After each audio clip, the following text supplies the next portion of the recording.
Hey, what's up, everybody? This is Charles, and I welcome you guys to another episode of the Dreamerspro Show, where we cover everything from sports, hot topics, classic debates, entertainment, and where we give you guys a fresh perspective on things and how we see them. Now, this particular Chicago Bulls video has been one of the most requested topics on our channel all season long. Every time I produce a video, people always asking us, when are you going to do a Chicago Bulls video, man? What's going on, man? Do you have something against the Bulls? What's going on? What's going on? First of all, here are my thoughts about the Chicago Bulls, right? Right now, they're not one of the teams out there that has the most interesting storylines, because you all know that sports is all about stories, right? There are other teams out there that are going to capture the headlines on a day in and day out basis. But after winning their 7th game in a row, the Chicago Bulls now are actually the number 1 seed in the Eastern Conference. And I still found it a little bit difficult to talk about this team. And it was only this morning, after sitting down and really thinking over it and trying to think of, okay, what are we going to talk about today if we're really going to discuss this team, that I finally realized what was giving me cause to pause, what was making me hesitate to make a Chicago Bulls video. And I finally realized what that reason was. The reason is DeMar DeRozan. DeMar DeRozan is the primary reason that I've been kind of trepidatious about creating Bulls content. Even though the Chicago Bulls have a young and very talented core of players. If you're talking about players like Lonzo Ball, Alex Caruso, who they recently acquired from the Lakers, Tyler Cook, Jordan Bell, Zach LaVine, Nikola Vucevic. I hope I pronounced his name properly. He used to play with the Orlando Magic, a very solid power forward. Nevertheless, their best player still remains DeMar DeRozan. I think DeMar DeRozan, in my opinion, is the best player in the Chicago Bulls currently, if we're currently speaking. He's certainly the player with the most playoff experience on that roster. And even though he is arguably having probably his best year in his best individual year, if we're looking at his statistics in his career, for instance, I just looked up his numbers. The guy is averaging 26.8 points per game, shooting 49.5% from the field, which is excellent.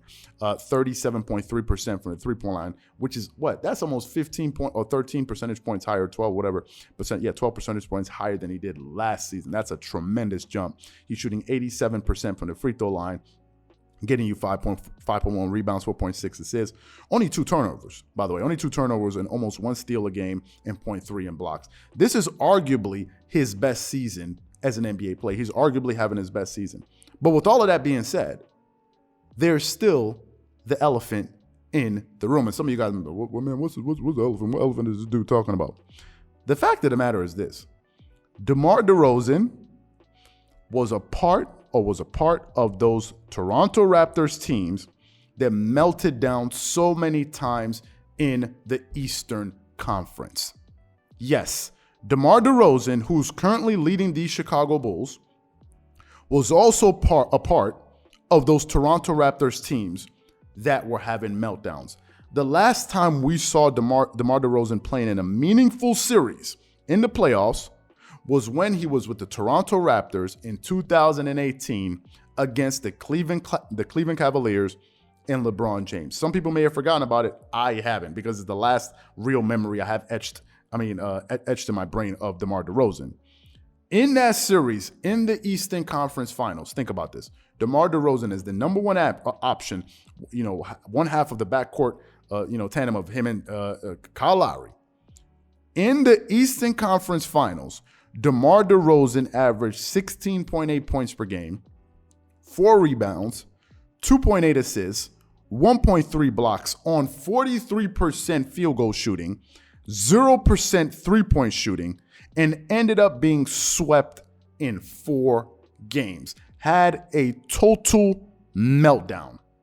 The meltdown was so bad that it caused him it even caused the GM, the president of the team, Masai Ujiri, to trade DeMar DeRozan to the San Antonio Spurs for Kawhi Leonard, and they ended up firing, I think it was Dwayne Casey, who was the head coach of the team, who had just won the Coach of the Year award.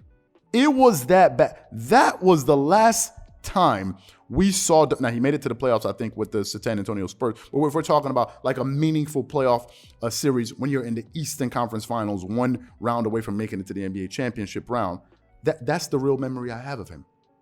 And I think that's the memory most people have of DeMar DeRozan. If this were any other player leading this Chicago Bulls roster, leading the Chicago Bulls team to the number one record in the Eastern Conference right now, if that other player was maybe LeBron James or Kevin Durant or Kawhi Leonard or Giannis Antetokounmpo, I think the reception that the Chicago Bulls would be receiving would be greater. I think people would be more prone to want to talk about this team. Why is that? Because those players I just mentioned have a proven track record in the playoffs, and therefore they are more trusted. People want to bet on a sure thing. Nobody wants to go out there and be going against the odds. If you're going to talk about the Chicago Bulls and DeMar DeRozan on a regular basis, if we're talking about in news or in media, then the question is, are you going to be talking about this team from a standpoint of confidence or from a standpoint of uncertainty? The fact of the matter is, if DeMar DeRozan is your best player, there's nothing in his history that proves to you that will say, okay, this guy can be the number one option that can at least lead my team to an NBA Finals. Go out there and look. Nobody's talking about the Chicago Bulls. Go to ESPN's YouTube channel. Go look, scour through all their videos, comb through all of their videos. How many videos do you see of them talking about the Chicago Bulls? Go to Undisputed. Go look at their YouTube channel. How many videos do you see them talking about the Chicago? Nobody's talking about them. And I think the primary reason for that has nothing to do with how well they're playing. I think the primary reason for that is because of the person that's leading them. Now, is that fair? No. Some people have said there are other teams out there that are doing much better than the Lakers or playing much better than but the problem is, these teams are being led by players that have a proven track record like the Nets or the Lakers or whoever. Is it fair? No. It's absolutely not fair. Am I agreeing with you? 100% agree. It's not fair, but it's just the reality. And the only way to change that reality, in my personal opinion, the only way for him to win over these people is to go into the playoffs and actually lead this team to an Eastern Conference Finals, get them there, or at least take them to the NBA championship round. You don't have to win it. You don't have to win it. But you at least got to get there. And I think even some people in Chicago Bulls supporters are also kind of looking at DeMar DeRozan. I'm not dissing DeMar DeRozan. If DeMar DeRozan sees anybody in the scan, or I'm not dissing him in any way, shape, or form. I like DeMar DeRozan. I saw that big shot that he hit against, I forgot the Washington Wizards the other day. I mean, it was sensational. He's one of the few players that still has a mid-range game to talk about. That's very entertaining and enjoyable to watch. But nevertheless, that doesn't change my point. You got to prove it. You got to prove it.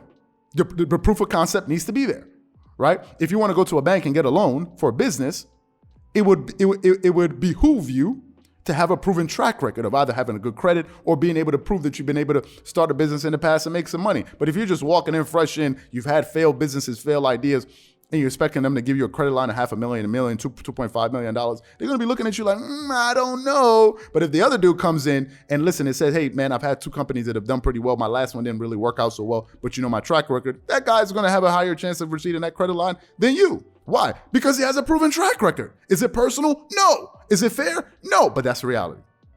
So to me, I think that is the reason why the Chicago Bulls are not being talked about as much. I could be wrong, but that's what I think. So what I want to know from you guys is, what are your thoughts and opinions on some of the things that I said? Do you agree, disagree? Whatever you guys think, please leave your thoughts and comments in the comment section below. Again, if you enjoyed the video, be sure to make sure you go ahead and hit the like button, hit the subscribe button, and hit the notification bell to be notified whenever we drop our content. Once again, this is Charles here from Dreamerspro, wishing you guys an amazing day and catch you guys on the next episode. Peace.